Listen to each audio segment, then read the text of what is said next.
Mashed potatoes! Video game industry? No. Nuh-uh. Nope.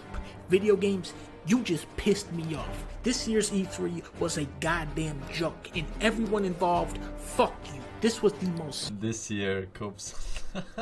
sellout, embarrassing bullshit I have ever witnessed. Let's check out. Let's not. The Rock is worth $320 million. Why is he on here advertising an energy drink before they run a commercial for his movie during a video game expo? Check this out. An iPhone. Whoa! Why are Twitch streamers on here pretending like they care about video games? There were like games in GameCube that were like this. Yeah, it reminds me a lot of, what does it remind me of? It reminds me of those like old school GameCube games. You don't play no games. Go talk about Johnny Depp's trial or some shit. The only Twitch streamer that plays games is Pete Dorr. He wasn't even on there. I've been playing platformers pretty much every day for the past few years. I love Jump King. I love other platformers. Jump King is really good. And I always... For Last of Us multiplayer, they showed one concept image. This was one of the highlights of the show. They're remaking Resident Evil 4. Doesn't really need a remake. They're remaking Last of Us 1. Definitely doesn't need a remake. I'm Yasuhiro Anpo, director of Resident Evil 4. And I'm Yoshiaki Hirabayashi, producer of Resident Evil 4. This title is a reimagining of Resident Evil 4, based on the original 2005 release of Resident Evil 4. Let's take a closer look at Resident Evil 4. The over-the-shoulder camera returns, of course. Look forward to future announcements. That's it? The other big remake is Knights of the Old Republic. Now this game is old. Older than you remember. People who played this back on the original Xbox still consider it to be one of the best Star Wars games, and it's mostly because it has HK-47, who is a funnier character than they've ever had before in Star Wars. There's also Star Wars Eclipse from the guys who made Heavy Rain. Your vast experience hasn't prevented 8 victims from being murdered. Fucking asshole! This studio is great at making unintentional comedies, and I do not understand how they got the Star Wars license. It's kind of like if they let Tetsuya Nomura make a Disney game.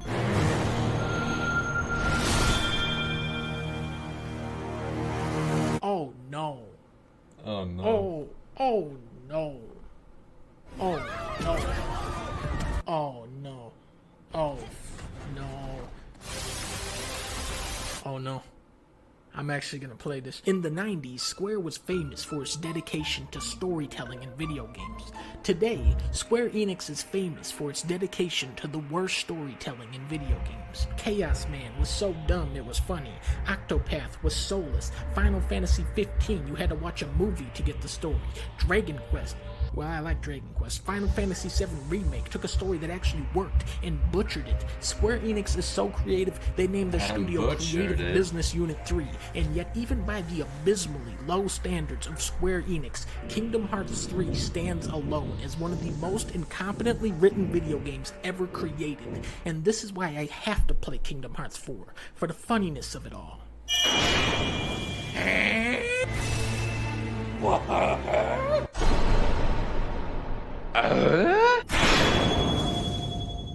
Which one is the one with Sephiroth?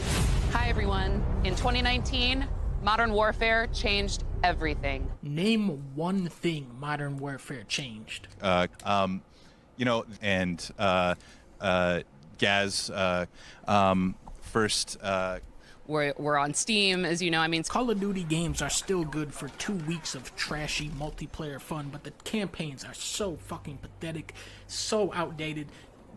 I don't know why they showed this. It looks like shit. I am so excited to play this. Capcom changed the logo for Street Fighter 6 because everyone made fun of the old one. This game has the great misfortune of following up Street Fighter 5, which launched without an arcade mode. The netcode is still shitty. The AI is too easy on normal mode. The bosses are too hard on hard mode. There's a lot of visual bugs, long load times, they put ads before the matches, and they played it very safe with the gameplay. Street Fighter 6 looks like a pretty dramatic shift for the franchise, but as much as I love Street Fighter, that last game was such a slap in the face to the fans that it's hard to get excited.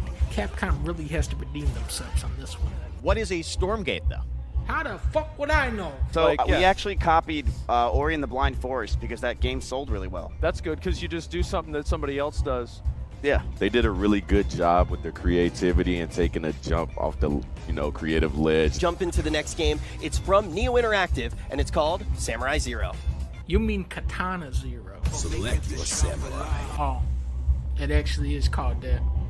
What the fuck? They showed a billion indie games. There was a show called The Wholesome Direct, and the highlight of that show is when Leah called it the Loathsome Direct. Last year there was 9 soup-type games. This year there are 200 frog-type games. Frog Sword, Frog Song, Ball Frog, Time on Frog Island, Here Comes Froggy, Frog RPG, Star Frog, Fancy Frog, Skate Frog, Frog Gun. In Frog Gun, your grappling gun is a frog. Devolver's presentation again tried its hardest to take attention away from their games and place it on themselves. Double Fine's event actually highlighted some of the more promising indie titles. The 2 that caught my eye were Shim, where you jump from shadow to shadow, and Animal Whale. Every game at E3 is trying to be cute and loud. These games look like they actually might be fun. Everyone thought Rockstar would show their next game. They didn't, but Rocksteady did. It's been 7 years since Arkham Knight, and these guys are finally back with Left 4 Dead Shark, where you have to kill Superman.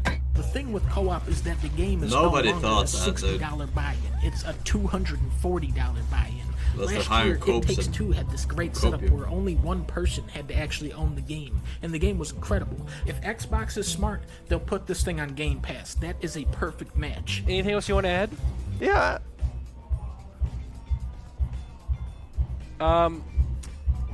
Okay. Alan Wake 2?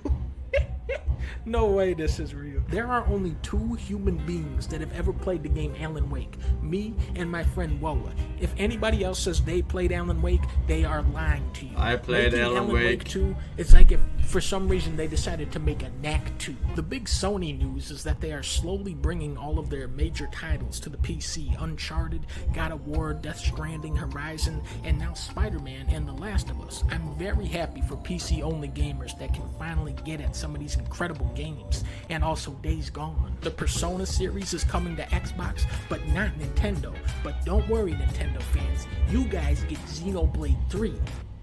You poor bastards. Monkey to Luffy. He's called Banjo-Kazooie, you idiot. God of War looks amazing. It's still slated to come out this year. Probably won't, but when it does, there ain't no way it's gonna be able to match up against this next game. Sonic Frontier.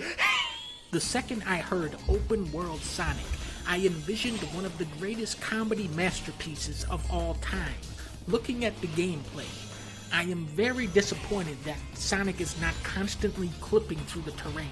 I did not think they would be able to get that part right. A couple months ago, Yuji Naka, the director of Balan Wonderworld, spoke out, saying he was removed as the game's director halfway through development, and then Square Enix shoved the game out the door unfinished.